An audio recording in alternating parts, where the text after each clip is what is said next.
Sejam todos muito bem-vindos. Está começando mais uma edição do nosso programa Falando em Gestão, a sua revista eletrônica que leva até você informações e notícias sobre gestão, empreendedorismo, liderança, economia e política. O nosso programa vai ao ar todas as quintas-feiras, às 21h30, aqui pela Fonte TV e com reprise aos domingos, às 17 horas. A sua sugestão de pauta é sempre muito importante para nós. Continue nos enviando através do nosso e-mail falandoemgestão@grupodestra.com.br. E se você perdeu alguma edição do nosso programa, você pode acessá-lo através do nosso canal no YouTube, programa Falando em Gestão. O Grupo Destra, que há muitos anos é reconhecido pela excelência em prestação de serviços a grandes empresas, desenvolveu uma solução específica para você que é pequeno e médio empresário. O Gestão Estratégica 360 graus. É isso mesmo, é um olhar 360 graus sobre a sua empresa de uma equipe multidisciplinar. Veja só. Chegou o que faltava para o seu negócio. O Gestão 360 graus. Um pacote de serviços com valor único de investimento. Com soluções empresariais integradas para o seu negócio. Seja ele de pequeno, médio ou grande porte. Com o Grupo Destra você pode mais. Pode mais, pois você conta com uma equipe multidisciplinar. Pode mais, pois o investimento é acessível. Entre em contato conosco e saiba mais. Grupo Destra. Resultados de negócios para todos. Mude os resultados da sua empresa ainda em 2019. Ligue para um dos consultores do Grupo Destra e peça uma reunião até a sua empresa. Grupo Destra, resultados de negócios para todos. E veja na edição de hoje, no quadro Giro de Notícias, vamos falar sobre inovação e tecnologia na saúde. A revolução da medicina preditiva. E no quadro Falando com o Especialista, eu vou entrevistar Fernando Dias, que vai comentar sobre o mercado cartorário. Eu, se fosse você, não sairia daí, é um minuto só.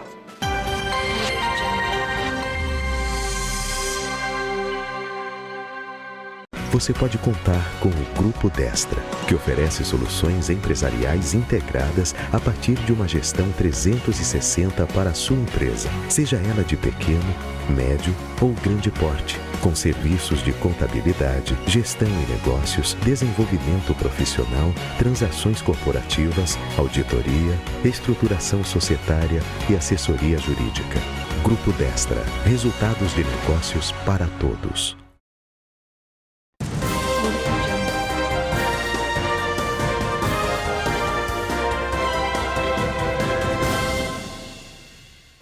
Inovação e tecnologia na saúde, a revolução da medicina preditiva.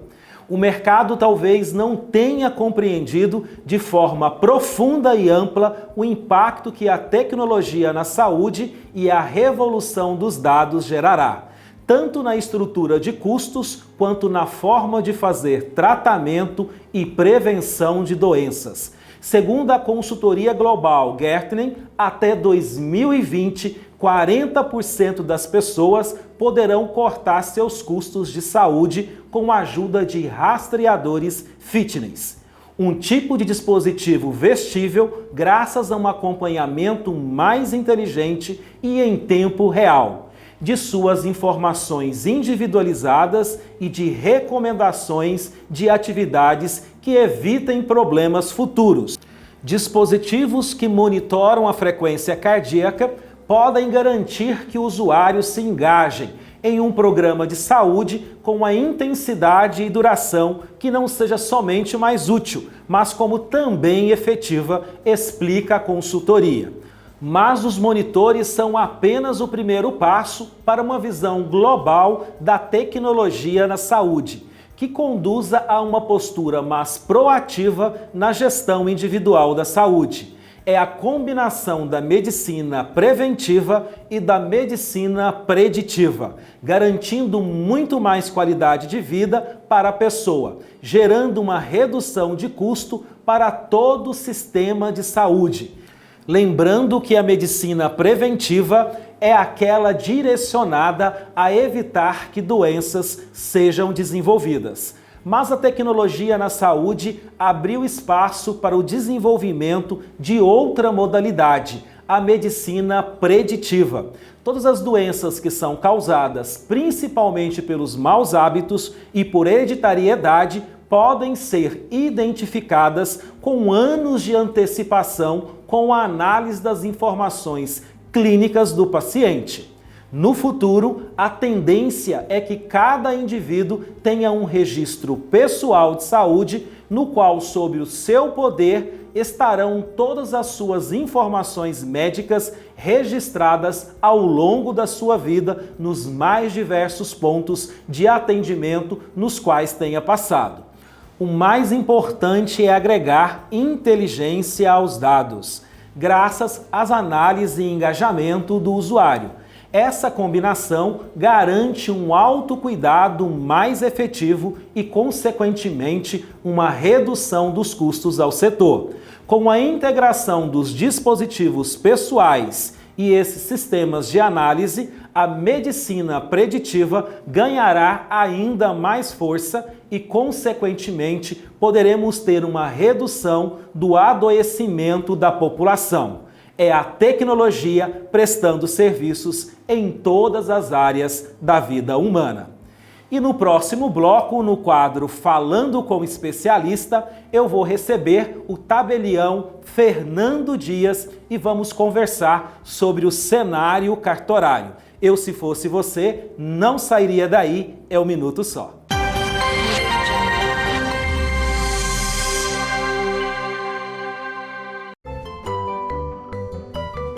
Você ainda contrata o filho do amigo do vizinho para desenvolver suas campanhas publicitárias? Xiii! Então tá na hora de você parar e se perguntar: ó céus, o que é preciso para ter melhores resultados? Você precisa de uma agência completa, com estratégias de comunicação em 360 graus. Lorde Publicidade, completa para você.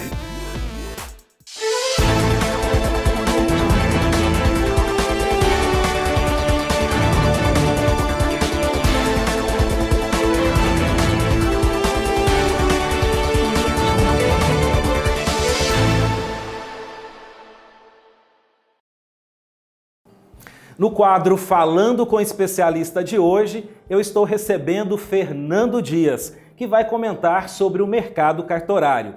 O Fernando já ocupou cargos diversos na área do direito ao longo de sua carreira. É tabelião de notas do 7º Tabelionato de Notas da Comarca de Goiânia e possui várias especializações lato sensu em direito civil, direito notarial e registral, direito negocial e imobiliário e direito de família e das sucessões, e também direito comercial em renomadas instituições de ensino do país. Fernando, um prazer ter você aqui no programa Falando em Gestão para falarmos de um tema principalmente que o nosso telespectador, eu tenho certeza que tem muita dúvida, que é sobre cartório.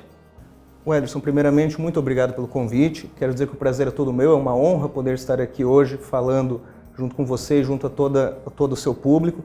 E é sempre bom, eu sempre acho muito interessante a gente poder falar, esclarecer um pouco mais a população sobre os cartórios, porque afinal de contas os cartórios estão no dia a dia de todos. Desde o dia em que você nasce ao dia que você morre, a sua vida passa por dentro de um cartório.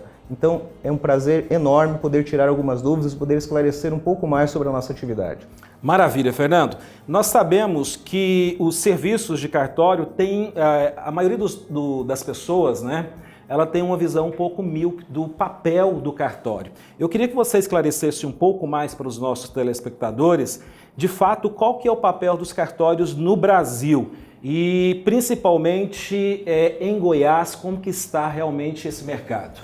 Muito boa e muito pertinente a sua pergunta, Ederson. Tem uma coisa muito interessante. Por mais que as pessoas muitas vezes critiquem os cartórios, as pessoas reconhecem o quão útil e quanto necessários são os cartórios no dia a dia. Em 2018, por exemplo, o Datafolha fez uma pesquisa a nível nacional e os cartórios foram eleitos como as instituições mais confiáveis do país. Isso demonstra o quê? Para que serve um cartório? Essa pesquisa mostra que as pessoas sabem, os cartórios servem para dar segurança jurídica. Quando você vai a um cartório e você leva a sua demanda, nós qualificamos aquela demanda, nós verificamos se os requisitos daquilo que você quer fazer realmente pode ser feito e, em sendo possível, se realizam os atos. E qual que é a diferença grande? A essência de um cartório. Para que um cartório serve? Um cartório serve para dar segurança jurídica e com fé pública. O que é fé pública? Fé pública significa que aquilo que a gente diz dentro de um cartório, seja por meio dos nossos atos, das nossas certidões, enfim, de qualquer ato que a gente pratique, aquilo tem o crivo de que é verdadeiro. Uma certidão que eu emita tem o crivo de ser verdadeiro com base no que está nos meus livros. Se eu reconheço uma firma sua, eu tenho o crivo do Estado de que realmente aquele documento foi você que assinou. Você não precisa dizer isso. O Estado disse isso por meio da nossa atividade, por meio da atividade do cartorário. E aí a gente consegue desmistificar uma segunda lenda, uma segunda premissa errada que às vezes as pessoas têm, que é dizer que cartório é burocracia. Cartório é burocracia? Cartório não é burocracia. Quando as pessoas vão para realizar algum ato e se exigem alguns documentos, não somos nós que estamos exigindo, é a lei que exige. Nós estamos apenas e tão somente cumprindo a lei. Nós estamos fazendo aquilo que a lei determina. E outra coisa, a partir do momento que um ato ele sai perfeito, ele sai tecnicamente adequado, aquele ato vai gerar os efeitos que a pessoa quer que gere. Ela não vai ter que voltar 2, 3 vezes num local para conseguir o objetivo que ela queria. E digo mais, os cartórios nos últimos anos, eles estão sendo utilizados a cada dia mais como instrumentos de desburocratização. Cito exemplo para você. Por exemplo, há 15 anos atrás, se um parente seu morresse e precisasse fazer um inventário, o que você precisava fazer? Você precisava necessariamente ir ao Poder Judiciário, entrar com um processo judicial, esse processo era moroso, demorava anos para você conseguir aquele resultado. Hoje, você pode ir a um cartório, desde que todos estejam de acordo, e conseguir, em pouco tempo, aquele inventário. Você vai ter o mesmo resultado com muito menos custo, muito menos tempo, muito mais rapidez, o que significa muito mais efetividade. Um outro exemplo, divórcios também. Antigamente, todo divórcio tinha que passar por juiz, por promotor. Hoje em dia, não. Hoje em dia, você já pode fazer isso em cartório. Diretamente no cartório. Diretamente em cartório. Um outro exemplo mais recente, uso capião extrajudicial. Antigamente, todo procedimento de uso capião tinha necessariamente que ir para o juiz. Hoje, desde que a pessoa preencha determinados requisitos legais, ela pode fazer em cartório. Aquilo que levava anos, às vezes décadas, hoje pode ser feito em poucos meses, em pouco tempo. Isso ainda facilitou, acho que um ponto muito importante, Fernando, que é importante a gente colocar para os nossos telespectadores, desafogou um pouco o judiciário também, né? Demais, demais. Todo esse procedimento de desjudicialização, os cartórios estão prontos e estão cada vez mais fazendo parte desse procedimento. Um outro exemplo prático, vai começar a ter demanda agora, o Tribunal de Justiça aqui do Estado de Goiás finalmente regulamentou o procedimento de mediação e conciliação dentro dos cartórios. Então, dependendo da natureza da sua demanda, você vai poder procurar um notário, você vai poder procurar um registrador e tentar realizar uma mediação, um acordo com o crivo da fé pública, com o notário intermediando aquilo que às vezes você ia demorar meses, anos no judiciário para conseguir um acordo bem feito, para conseguir um acordo com uma intermediação adequada, você vai poder fazer em pouco tempo no cartório. Esse é só mais um exemplo de como nós não somos agentes burocratizantes. Pelo contrário, nós somos agentes que querem dar efetividade aos negócios. Né? Exatamente. Excelente. Essa novidade que você trouxe aqui para nós é algo que eu realmente ainda não sabia com relação à parte realmente de conciliação. Então, além das cortes que se tem hoje de conciliação, os cartórios também poderão? Os cartórios também poderão fazer. Os cartórios também poderão fazer. Esse provimento saiu faz menos de um mês. Os cartórios agora estão fazendo adequações técnicas, adequações materiais, adequações de pessoal para poder efetivamente vir a prestar esse serviço. Maravilha, fantástico. Fernando, a gente sabe que tem mais de um tipo de cartório, né?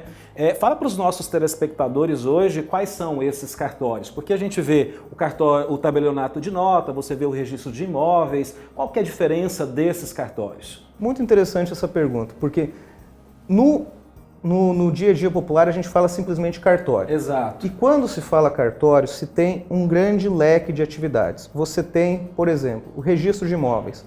Para que serve o registro de imóveis? Para você fazer a efetiva transferência de um imóvel. Sabe aquela frase que os antigos diziam, quem não registra não é dono? Exato. O registro de imóveis serve, em última análise, para isso. Para que, efetivamente, você registre seu título, você possa dar publicidade para a população como um todo de que aquilo é seu, de que aquilo não tem outro dono. A gente tem o registro civil das pessoas naturais, que é onde você registra nascimentos, casamentos, óbitos, interdições, enfim, todas as situações que a pessoa vive durante a sua vida, do nascimento ao óbito. Você tem um tabelionato de protestos, que serve hoje como um instrumento muito célere para você conseguir restituir seus créditos.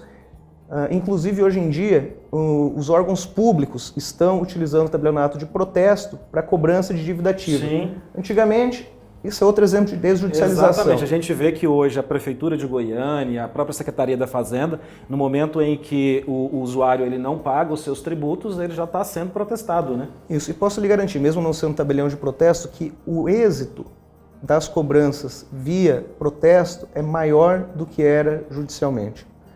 A gente também tem o cartório de notas, o tabelionato de notas, que é a função que eu exerço, onde você faz os reconhecimentos de firma, você faz autenticações, você pode fazer apostilamentos, que são situações de documentos que você precisa usar no exterior, você faz escrituras públicas, escrituras de declaração, atas notariais, testamento, que é um instrumento muito útil e muito utilizado para fins de sucessão patrimonial. Enfim, os cartórios estão aí no dia a dia das pessoas e tem que ser utilizado, tem que ser valorizado. Maravilha, Fernando, bastante esclarecedor. Nós vamos por um rápido intervalo e na volta, no próximo bloco, eu queria que a gente aprofundasse um pouco mais sobre a sua função, né? Você que é tabelião, nós queremos entender um pouco mais como que se dá a carreira do tabelião e qual que é a função que você exerce hoje dentro do cartório. Pode ser? Ótimo, pode ser sim. Maravilha, eu se fosse você não sairia daí, voltamos em 1 minuto.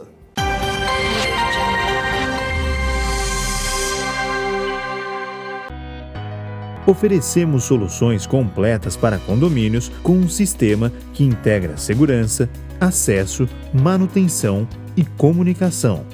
Porque a gente acredita que usando a tecnologia podemos simplificar a nossa vida. Foi estando atenta a essa realidade que a SmartCom nasceu. Tudo isso na palma da sua mão ou na tela de seu computador. É hora de deixar a tecnologia simplificar a sua vida.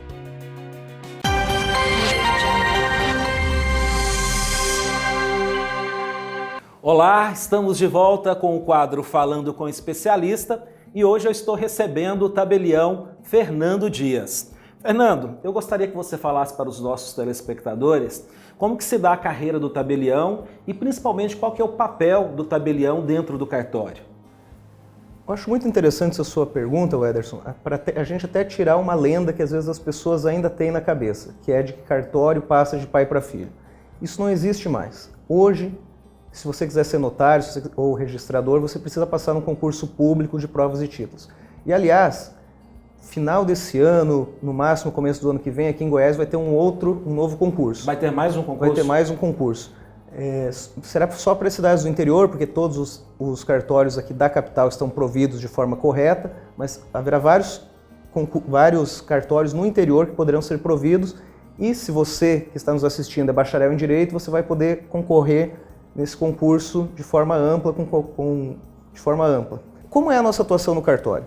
A partir do momento que a gente é aprovado, a gente recebe uma delegação do Estado. Então, a gente recebe a delegação do Estado e dali para frente é com a gente.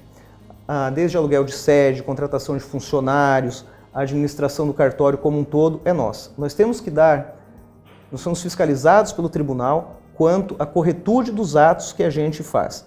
Todos os atos que meus funcionários fazem, em última análise, a responsabilidade é minha. Então, essa vinculação ao tribunal nós temos, mas do cartório para dentro, a gestão interna do cartório, ela fica toda sob a direção do titular, do notário ou do registrador.